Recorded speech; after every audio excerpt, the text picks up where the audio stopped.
네, 이제는 뉴스 정면 승부 3부 시작합니다. 금요일 날 3부 순서에는 이번 주 승부 여론 동향을 살펴보는 순서죠. 함께해 주실 두 분의 승부사 소개합니다. 배종찬 인사이트 K 연구소장 나오셨습니다. 안녕하세요. 안녕하십니까. 네, 또 이은영 휴먼원데이터 소장 함께하겠습니다. 안녕하세요. 네, 안녕하세요. 반갑습니다. 예. 자, 오늘부터 6.1 지방선거 또 국회의원 보궐선거에 사전투표가 시작됐는데요. 자, 먼저 두 분 투표하셨나요? 네, 저 아까 2시에 했는데요. 그때는 그냥 거의 프리패스였어요. 아, 사람이 없었어요? 없었어요, 사람이. 어디서 하셨는데요? 여기 상수동에서 했는데요. 상수동, 네, 마포구. 네, 마포구에서 관내 투표로 했는데 근데 투표 용지를 보니까 진짜 되게 많더라고요. 네, 몇 장? 7장이죠? 예, 그렇습니다. 네, 그리고 네. 이게 가나가 나오니까 이거를 한 명을 찍는 건지 두 명을 찍는 건지 그게 정당별 가나가 이렇게 한 투표용지에 있더라고요. 그럴 때 좀 헷갈렸는데 한 명만 찍어야 된다고 하더라고요. 아, 무조건 그 투표 네네. 용지마다 한 명씩만 네, 찍어야 된다? 한 용지에 2명 찍으면 안 된대요. 아, 그건 네. 또 무효표가 되네요. 네. 어떻습니까, 배 소장님은? 저는 아직 안 했어요? 투표를 아직 못했는데요. 예. 네, 그래서 내일이나 예. 좀 눈치 봐가면서 예. 네, 눈치요? 누구 제 눈치를 보세요? 보면서 내일이 좋을까. 예, 지금 뭐 여야 모두 뭐 할 것 없이 지금 다 사전 투표 독려하는데 지금 정신이 없는데 말이죠. 지금 지방선거 첫날 투표율이 그러니까 오늘 투표율이 10.18% 나왔어요. 4년 전에 지방선거 첫째 날보다 좀 높다는 것으로 지금 나오고 있는데. 네네. 예, 그렇다면은 지난번 지방선거 60% 넘겼었잖아요. 그렇죠. 네. 네, 살짝 넘겼었는데 네. 저는 이번 지방선거는 막판에 더불어민주당의 위기감이 또 확산된 것도 있고 네. 또 국민의힘도 적극적인 투표 동료가 있거든요. 두 가지가 동시에 작동되면서 이제 시간이 지날수록 매번 이제 투표할 때마다 선거가 있을 때마다 많은 유권자분들이 그래 사전 투표가 이게 편리하네 이렇게 네. 생각하시는 분들이 많아요. 예, 그렇죠. 그래서 또 야외에 또 이렇게 가족들과 함께 나가면서 또 뭐 사전 투표도 할까 이렇게 또 되면 아이들 또 교육도 되거든요. 네. 그러다 예. 보니까 저는 이번 사전 투표율과 그리고 총 투표율을 저는 사전 투표율은 대체로 한 25%, 총 투표율은 62.29%가 되지 않을까. 62.2? 네네. 29%요? 62.29%. 제 내피셜인데 이게 투표율에 구가 들어가야 돼요. 근거가 어떤 걸 가지고 산정을 하신 거예요? 무조건 너무 또 이렇게 훅 들어와서 따지시면 제가 알겠습니다. 아니 제가 여기 적어놨어요. 62.29%. 이거 맞는지 검증하겠습니다. 네. 저는 오늘 보니까 대통령 네 분도 사전 투표를 했고 예. 각 후보들 주요 후보들도 다 지금 사전 투표를 하셨더라고요. 예, 그래서 그렇다고 해도 저는 지난 그 18년에 60.2% 투표율보다는 좀 낮을 것 같아요. 그래서 한 56% 정도? 56%요? 네, 한 50대 중반 정도 되지 않을까. 너무 낮게 잡았나요? 저는 이제 어떤 이유로 그렇게 생각하시는지 모르는데 지금 예. 충청권도 상당히 지금 팽팽한 접전 양상이고 방송 3사 조사도 대체로 이렇게 좀 수치는 말씀 안 드립니다. 그런데 경기도도 그렇고 인천도 그렇고 또 인천 계양을도 그렇고 지금 접전이 한두 군데가 아니거든요. 네. 그렇죠. 이게 접전이 전개되면 투표는 올라갈 수밖에 없습니다. 그래서 그렇죠. 저는 또 계속 투표를 하자라고 하는 이 인증샷 또 투표는 YTN과 함께 하시면 좋은데 근데 이런 상황이 이제 또 전개되고 있거든요. 그리고 대선 2라운드라고 하는 정치적인 함의 이것까지 따져본다면 지난 지방선거보다는 높을 것으로 예상을 합니다. 이 소장님 56% 하셨어요? 네네. 저는 일단은 그 정당 지지율을 봤을 때 민주당 지지율이 좀 최근에 많이 빠졌고 이제 오늘 좀 봉합은 됐지만은 그 민주당 지지층에게 이 당 리더들의 그 모습이 굉장히 실망감을 줘서 투표장으로 안 나올 수도 있다. 다만 민주당 지지자들이 투표장에 안 나온다고요? 네, 정당 지지율이 지금 지난 그 갤럽 지표를 보니까 5월 셋째 주 지표를 보면은 17, 19일 날 조사된 건데 민주당 지지율이 29%, 국민의힘 지지율이 43%였어요. 지금 부동층이 23%여서 그래서 이제 이 지금 부동층으로 간 민주당의 지지층을 끌어내려는 그 노력이 이제 얼마나 오늘도 전화를 엄청 막 후보들이 돌리고 그런다고 하더라고요. 네. 그래서 나오게 되면은 올라가는데 생각보다는 당 지지층이 많이 안 움직일 것 같은 생각이 들어서요. 그리고 경합 지역이 좀 몇 군데 이제 두드러진데 언론에서 많이 보도돼서 경합 지역들이 보이긴 하지만 큰 틀에서의 판의 안정성은 좀 이렇게 안정감 있게 판 정리가 된 곳도 상당히 많이 있거든요. 그래서 그 정도 잡아봤는데. 근데 우리가 주로 이제 광역단체장만 보는데 실제로 지난 4년 전에 지방선거에서 더불어민주당이 압승을 했었거든요. 그러니까 상당한 현직이 더불어민주당이고 그렇죠. 그 조직력도 동원되고 그리고 지금 정당 지지율하고는 무관하게 후보자는 또 후보자의 절박한 판이 있거든요. 정치판이 지금 선거판이. 그래서 저는 정당 지지율과는 좀 무관하게 그래도 투표는 하자. 마지막에 이 위기감도 있고 또 투표를 적극적으로 해야 된다는 동료도 되고 있고 저는 투표율이 그렇게 낮아지지는 않을 것이다. 뭐 두 분의 의견이 조금 다르기 때문에 이건 뭐 따로 나중에 한번 저 내기를 한번 좀 해봐도 될 것 같아요. 그러면 저기 다음 주 금요일은 한 사람만 오면 되는 거죠? 뭐 일단 뭐 투표율 예상을 해봤는데요. 자 이제 이번 주 승자 패자 좀 가려보도록 하죠. 배종찬 소장님부터 이번 주 승자 저는 꼽으셨습니까? 승자를 금리 인상으로 가져왔습니다. 금리 인상이요? 목요일 날 이제 결정이 됐는데 한국은행의 금융통합위원회죠. 우리 사회체계, 경제체계에 자주 나오는 조직인데 기관인데 한국은행이 금통위에서 0.25%포인트 금리를 인상해서 이제 1.75%가 됐습니다. 그렇죠. 그런데 이창용 하는 정제가 더 올리겠다. 물가를 잡아야 된다. 인플레 이야기를 계속하고 있거든요.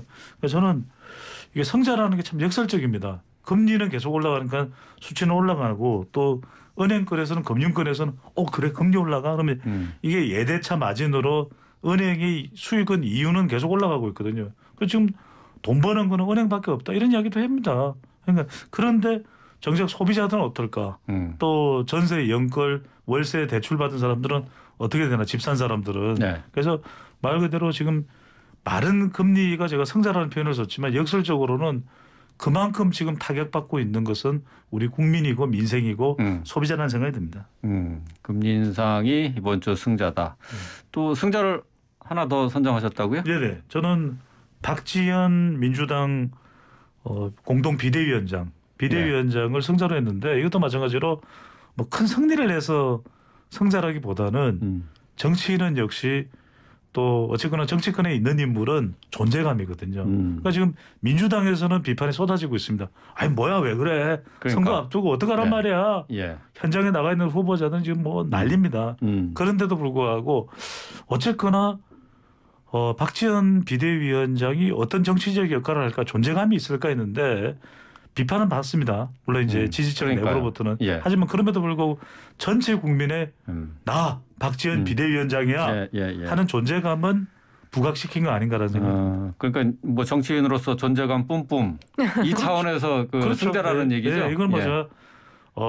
더불어민주당 차원에서 본다면 성자로 안 보시는 분들도 많을 거예요. 그래서 이제 저는 그 존재감이 두드러졌다.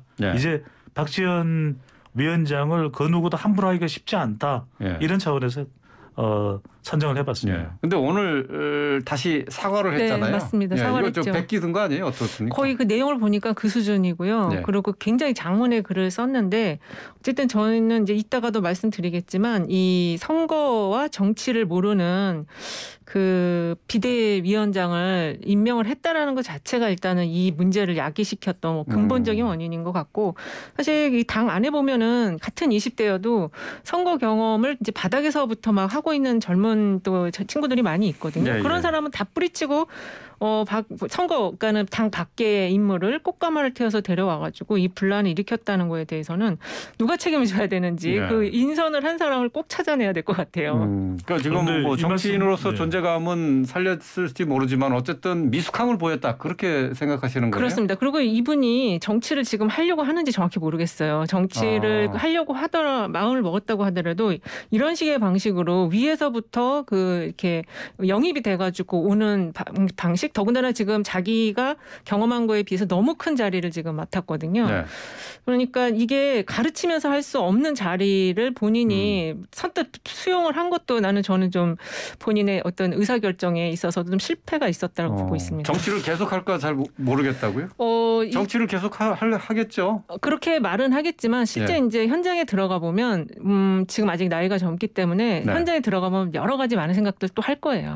저는 이게 박지원 위원장을 민주당 내에서는 뭐 비판이 비등합니다. 아니 왜 뭐 하는 거냐 도대체 지금 선거에 나선 후보자들 어떡하란 말이냐. 근데 저는 이게 100기는 아니라고 봅니다. 100기 아니다.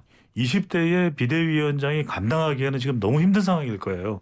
온갖 비판이 쏟아지죠. 정말 누구 한 사람 제대로 나서서 그냥 말이 아니라 바로 옆에 와서 이 모든 비난을 내가 감수할 테니까 우리 박 위원장에게 돌 던지지 마라. 이런 사람 지금 현역 의원이 있나요 누가? 없죠. 그러니까 이게 이른바 하인리 법칙이라고 해서 그동안 송영길 서울시장 후보가 선거에 재당판하는 것에 대해서도 그동안 상당히 이 박지원 비대위원장이 비판적이었잖아요. 네. 그래서 그랬던 조짐이 있었다는 것은 뭐냐면 뭔가 박 비대위원장은 상황을 다르게 보고 있구나. 그다음에 윤호중 비대위원장이 박 비대위원장의 생각은 뭐냐 이런 조율을 했었어야 되는 거예요. 우리가 TPC 분석을 해보면 분명히 T는 뭡니까? 타임입니다. 시기적으로 타이밍상 보면은 굉장히 부담이 됩니다. 민주당은. 네, 그렇죠. 지방선거 전에. 근데 두 번째 P는 뭐냐? 그렇기 때문에 한 거 아니에요? 그러니까 이 시간이 지금 상당히 지금 지방선거 앞두고 위중한 시기이기 때문에 이런 시기에 충격 요법을 써야 된다 이렇게 생각한 거 아닙니까? 이 부분은 저는 공감을 하는데 그럼에도 불구하고 했을 때 그 파장은 잘 몰랐을 거예요. 어느 정도 파장이 올 건가. 그렇다면 이제 충분히 윤호중 비대위원장한테 이런 생각이 있는데 어떻게 해야 되겠습니까? 저는 도저히 못 참겠습니다. 네. 그럼 윤호중 비대위원장이 그럼 우리가 정리를 해서 어떻게 합시다. 그러니까 어떤 펄슨이거든요. 이건 어떤 사람들이 해서 그 이야기를 꺼내놓아야 되냐 중요해요. 마지막에 씌우는 콘텐츠입니다. 그냥 586 용태 물론 그건 아니라고 이야기를 애둘러서 이제 이야기를 했기 때문에 자꾸 베끼던 거 아니냐 이야기인데 저는 그 속마음은 이 박지원 비대위원장이 그대로일 거라고 봅니다. 그렇다면 용태만 이야기할 거 그러면은 586 말고 70년대생 지금 민주당 내부의 90년대 학번의 의원들이나 당직자들은 괜찮은 겁니까? 거기는 책임 없는 겁니까? 그러니까 이거는 좀 더 심사숙고해서 정교한 내용을 콘텐츠를 들고 나와서 이야기를 했었어야 된다는 거죠. 네, 박지원 위원장이 소란스럽게 해서 죄송하다라고 했고 민주당의 진통 너그럽게 봐달라 이렇게 얘기를 했는데 어쨌든 팬덤 정치와는 결별해야 된다라는 얘기는 또 했어요. 근데 586 용태론 얘기는 오늘 없었습니다. 네. 그건 이제 뭐 계속 주장을 하겠다라는 것 같은데 586 용태론은 이미 대선 때 나왔었고요. 그리고 박지원 공동위원장이 한 정도의 말은 이미 대선 그 패인 분석으로 당내에 많이 공유가 되어 있고 이제 선거 지나고 나서 전당대회 때 그걸 어떻게 할 것인지 이제 구체적 방법론을 치열하게 논쟁할 그런 주제인데 마치 자기가 이거 정말로 민주당을 살리는 방법이다라고 갖고 나온 거에 대해서 아마 민주당 지지자들이 좀 이상하다 이렇게 생각했었을 것 같아요. 이미 다 알고 있는 얘기를 뭘 자기가 혼자서 이렇게 살리는 길이라고 들고 나왔을까. 그래요? 네. 알겠습니다. 근데 저는 지금이 굉장히 중요한 것 같습니다. 지방선거 이미 사전투표 시작이 됐고 이것을 민주당에서 어떻게 이것을 정리하느냐. 그렇지 않으면 이게 정말 내용으로 이 여진이 선거 결과에까지 영향을 미칠 수밖에 없거든요. 그렇다면 선거 이후에 어떤 결과가 나올지는 모릅니다. 그러니까 이걸 뭐 제가 단정해서 말씀드릴 수는 없습니다만 민주당이 결코 환영하지 못할 결과가 나왔을 때 이건 다 우리 박지원 비대위원장 잘못이야 이렇게 감탄고토하거나 아니면 토사구팽을 한다면 그것도 여론의 상당한 후폭풍이 될 수도 있거든요. 그래서 지금 어떻게 더불어민주당 내부에서 이것을 그래도 정리를 하느냐 이 부분이 중요한 거죠. 네. 자, 박지현 위원장 이게 좀 아주 상당히 좀 어려운 상황에 처하게 됩니다. 자꾸 사람들이 발음할 때 박지원 위원장으로 주의하겠습니다. 자, 이은영 소장님 이번 주 꼽은 승자 말씀해 주시죠. 저는 윤형선 후보 지금 인천 계양을에 국민의힘 후보로 나선 윤형선 후보를 승자로 꼽았습니다.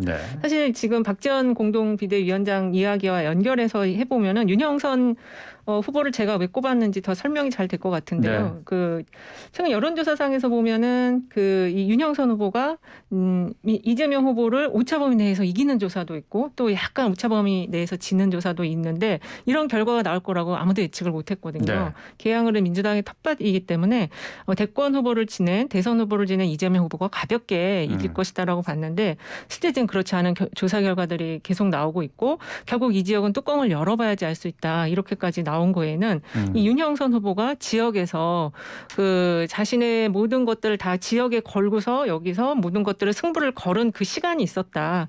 그것 때문에 저는 윤영선 후보가 이번 주에 승자로 꼽은 겁니다. 특히 이제 정치권 주변을 저도 많이 보는데 지금 정치가 굉장히 많이 발전돼 있어서 자기 전문성이 없으면 정치를 오래 할 수가 없어요. 그리고 오늘 그 서울시장 후보도 보니까 계속 시장 후보를 나오는 젊은 여성이 있더라고요. 그분은 어떤 전문성을 가지고 계속 그렇게 나오는 건지 앞으로 이제 자기가 정치를 할 수 있는 시간이 더 많은데 이런 식으로 계속 자기의 콘텐츠가 지금 쌓여지지 않은데 이걸 계속 소비하는 이런 정치 행보는 본인에게도 마이너스가 될 것이다. 이 박지원 공동비대위원장은 전혀 정치 경험이 없거든요. 선거 경험도 없고. 그러니까 그런 분과 이렇게 비교해 봤을 때는 윤영선이라는 이런 후보가 정치의 길을 걸어온 과정에서 우리가 참 배울 점이 있다. 그래서 저는 승자로 꼽았습니다. 자기 전문성. 그러니까 그렇습니다. 자기만의 브랜드가 있어야 된다는 있어야 얘기죠? 되고 그게 굉장히 쌓는 게 시간이 많이 걸려요. 사실 지금 정치에 입문하고 싶지만 입문하지 않고 자기 전문성을 쌓고는 20대가 얼마나 많습니까? 그런 분들은 자기 전문성이 쌓여서 들어왔을 때 정말 빛을 발할 수가 있거든요. 그러니까 박지원 공동비대위원장도 자기 전문성이 있긴 하지만 아직 그거를 정치의 이 당대표라는 중책을 맡기에는 너무 좀 어려운 과정이었다 이렇게 보죠. 그 결정을 박지원 비대위원장이 뭐 최종적으로 본인이 잠깐만요. 지금 이제 그 시간이 조금 모자라서 이 얘기는 조금 또 있어요. 좀 여기서 마무리를 하고 계속해서 이어가도록 하겠습니다. 네, 이재현의 뉴스 정면 승부 4부 이어가겠습니다. 자, 4부에서는 3부에서 살펴봤었죠. 여론 동향으로 이번 주 승부를 살펴봤는데요. 계속 이어가겠습니다.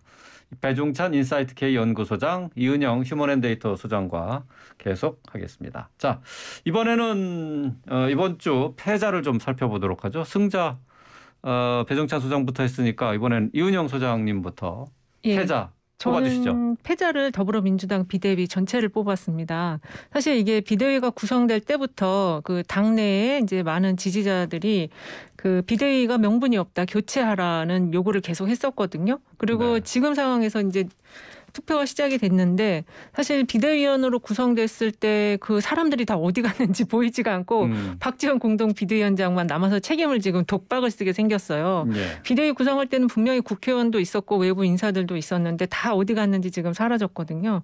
그래서 그 이제 결국에 지금 이 비대위가 남아 있는 문제는 지방선거를 뭐 5일 안쪽에 있으니까 잘 마무리를 하고 그 결과를 겸허히 받아들이면서 당내 개혁을 해나가는 과정만 남았다. 근데 그 과정이 상당히 좀 순탄해 보이지는 않습니다. 이게 지금 비대위를 누가 임명했냐부터 이 선거 패배 책임을 비대위가 질 것이냐 아니면 이재명 총괄 선대위원장이 질 것이냐 이 문제에 갖고 또 다시 티격태격할 것 같거든요.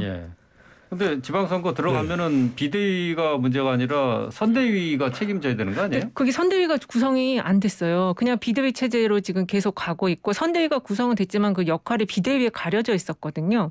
그래서 선거가 끝나고 나면 다시 이제 선거 패배에 대한 어떤 그 비대위가 다시 또 구성이 돼야 되는데 도대체 이걸 어떤 식으로 할 건지 그게 지금 좀 혼란스러운 상황이죠. 이렇게 보시면 됩니다. 비대위 세 글자는 그냥 지지율하고 같다 이렇게 보시면 됩니다. 비대위라는 게 왜 만들어졌을까? 그만큼 절박한 상황이 됐다는 것이죠. 선거 패배로. 그렇죠. 그렇다면 절박한 상황이 됐다는 것은 혁신적인 게 필요한 거죠. 절박함 다음에 와야 되는 것은 혁신성이고 그리고 시간이 많지 않은 거죠. 비대위라는 것이 전당대회 직전까지의 임시적인 조직이잖아요. 그러면 그 시간 동안에 해야 될 일이 굉장히 많은 것이거든요. 지지율을 어떻게든 떨어지지 않도록 더 끌어올려야 되는 거예요. 근데 그 역할을 비대위가 했느냐 못했죠. 왜? 인사청문회 더 잘 준비하도록 했었어야 됐고 또 검찰 수사권 기소권 분리를 원한다면 그 법안 통과를 원한다면 국민들에게 더 설득했었어야 되는 거죠. 근데 그런 역할에서 뭐 비대위 책임만 있는 건 아닙니다. 그다음 마지막으로는 결집력이잖아요. 그런데 비대위가 이렇게 내용의 모습을 보이고 있는 상황에서 지지율이 올라갈 수가 없는 겁니다. 그러니까 비대위는 지지율이라고 생각하면 돼요. 역대 비대위원장이 다 무엇 때문에 물러나는지 마치는 줄 아십니까? 지지율 내려가면 물러나야 돼요. 그래서 결과적으로는 지지율을 올리는 것이 핵심인데 지지율이 내려갔어요. 그럼 역할을 못한 거예요. 그래서 자중질환을 겪고 속수무책이 되고 사면초가 되는 것이기 때문에 저는 분명히 8월 전당대회까지 지방선거 이후에도 시간이 있거든요. 그러니까 핵심은 지지율을 끌어올려야 돼요. 근데 이제 선거를 지고 나면은 바로 이제 조기 전대 얘기가 나올 거예요. 좀 8월 전대를 좀 앞당기는 그런 목소리가 나올 거고 이제 그렇게 되면은 이제 또 다시 비대위가 전대를 치르기 위한 비대위가 구성돼야 될 상황인 거죠. 자, 배 소장님 이번에 패자 꼽아주시죠. 푸틴입니다. 푸틴이요? 네. 아유, 글로벌하신데요? 저는 우리가 뭐 정치 현안만 다룰 수는 없으니까요. 그런데 참 푸틴이라는 인물이 굉장히 다른 국가 지도자들하고 평균적이지는 않지 않습니까? 특유의 그 오랜 기간 동안 장기 집권도 있고 또 정상회담을 푸틴 대통령이든 또는 푸틴 총리 이제 장기 집권을 하기 위해서 일종의 꼼수죠. 총리를 했을 때도 보면은 다른 정상들을 만날 때 거의 지각을 해요. 그러니까 굉장히 일반적이거나 또 국제 에티켓에 맞는 인물은 아닌 거죠. 그런데 지금 우크라이나 전쟁을 일으켰다. 저는 국가 지도자가 얻어야 되는 것이 민심도 얻어야 되는데 민심도 위반됐다. 그다음에 우심 바로 이웃 국가거든요. 우심 우크라이나. 근데 우심도 안 돼. 그다음에 지심도 안 돼요. 지심 뭔지 아시죠? 지심이요? 지구촌. 안 돼. 그러면 어떻게 되냐? 이게 지도자가 얻어야 되는 평판도 이것을 통해서 좋은 이미지를 얻고 경쟁력을 높여야 되거든요. 국가에. 근데 지금 거의 러시아에 대한 이미지가 곤두박질 쳤다. 정말 푸틴은 앞으로 영원한 패자가 될 가능성이 높아지는 보입니다. 알겠습니다. 패자는 맞는데 좀 뜬금없어요. 그러니까 좀 빨리 넘어가야 되겠습니다. 자, 이번 주 승부처럼 바로 넘어가겠습니다. 그런데 진짜 이재훈 앵커께 제가 말씀드렸는데 이거 정하기 쉽지 않아요. 알겠습니다. 근데 이게 너무 범위를 넓게 잡지 마세요. 알겠습니다. 청취자 여러분들 좀 헷갈릴 것 같아요. 자, 승부처 보겠습니다. 이 소장님부터 할까요? 저는 충청권을 가져왔는데요. 충청권. 네, 어저께 이제 방송 3사 그 17개 광역단체장 그 조사 결과가 발표가 됐습니다. 여기가 이제 방송 3사 조사를 저희가 중요하게 보는 거는 지금 출구조사 준비하고 있기 때문인데요. 여기서 지금 그 17개에 대한 평가 지역 분류한 걸 보니까 민주당이 4곳에서 경합우세로 분류를 했고 국민의힘은 9곳을 경합우세로 분류를 했습니다. 그리고 경합지역을 4군데를 했는데요.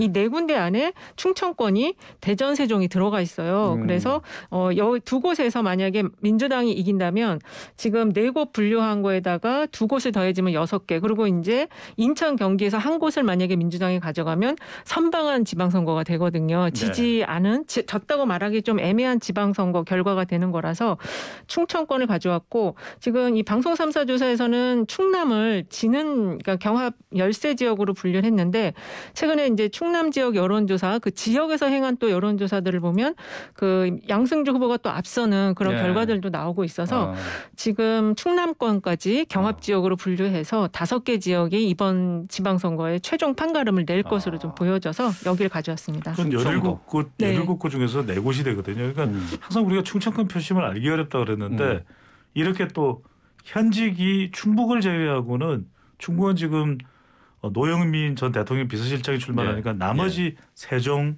그다음에 충남 대전은 현직이거든요. 더불어민주당. 그러니까 현직 프리미엄 대 지금 선거의 구도, 국정 안정론과의 대결 구도라고 볼 수 있는데 그래서 정말 충청권 판세가 17곳 중에서 4곳이니까 여기가 어떻게 승부로 결정되느냐에 따라서 전체 우리가 요즘 그런 이야기 참 많이 하지 않습니까? 왜냐하면 도대체 국민의힘이 몇 곳이야? 그럼 더불어민주당이 광역단체장 기준은 몇 곳이야? 그 결정적인 숫자의 가늠자가 되는 곳이 충청권이라고 봐야 되겠죠. 그런데 배 소장님도 그러니까 승부처를 충청으로 보시는 거예요, 그러면요? 몰라요. 어렵습니다. 배 소장님의 그러면 승부처는 어디입니까? 저는 경기도와 계양을이다. 계양을. 왜냐하면 여기가 왜 중요할까? 이건 뭐 다들 예상을 한 만한 승부처네요. 그러니까 이번 전체 판세는 더불어민주당이 힘들죠.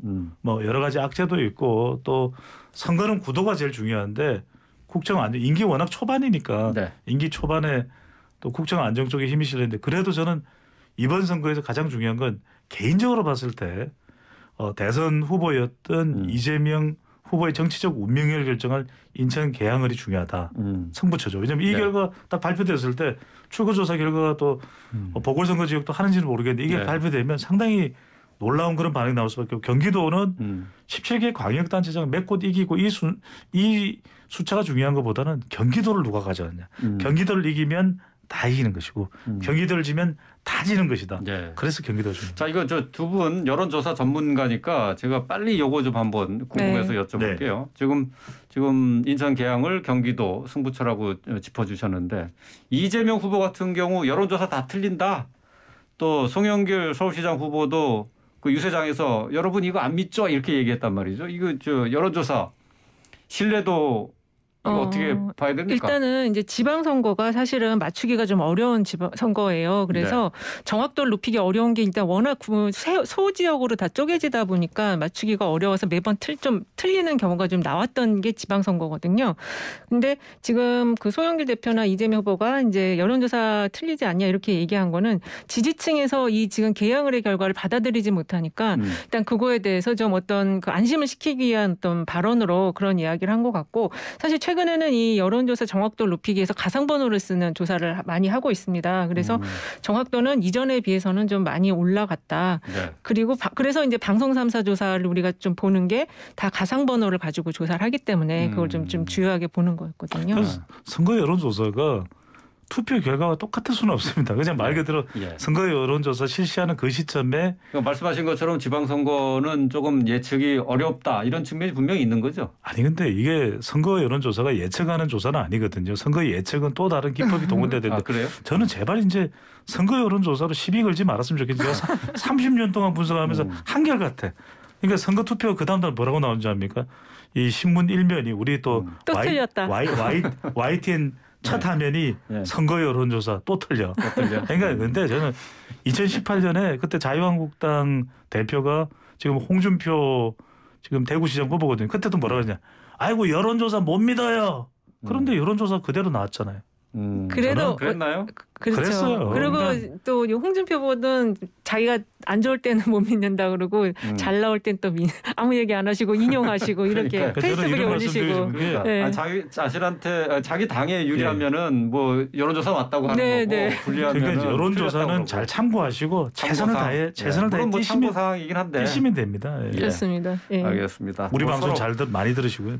엇갈리는 조사가 지금 많이 나와서 이 질문을 한번 드려봤어요. 이게 서로 경기지사 같은 경우에도 후보자 간에 지금 엎치락뒤치락하는 상황이 박빙의 승부라고 예측을 하는데 또 오차 범위 밖에 결과도 나온단 말이죠. 사실 경기도 같은 경우는 추세선으로 보시면 약간 그 흐름이 좀 보이긴 해요. 그래서 저는 이번에 격전지를 경기도를 뺀 게 추세선이 이제 김동연 후보가 앞서다가 김은혜 후보가 다시 또 앞섰다가 지금 최근에 나온 걸 보면은 오차 범위 이내지만 김동연 후보가 또 격차를 벌리는 흐름이어서 그래서 격전지를 경기도는 뺐습니다. 몰라요. 근데 저는 연영 소장님이 그렇게 보시는데 여기는 또 몰라요. 알겠습니다. 누구도 모른다. 몰라요. 우리도 모른다. 계양을은 진짜 모르겠어요. 계양을도 모른다. 알겠습니다. 자, 이번 주 승부 여기서 마치겠습니다. 배종찬 인사이트K 연구소장, 이은영 휴먼앤데이터 소장과 함께했습니다. 고맙습니다. 네, 감사합니다. 고맙습니다.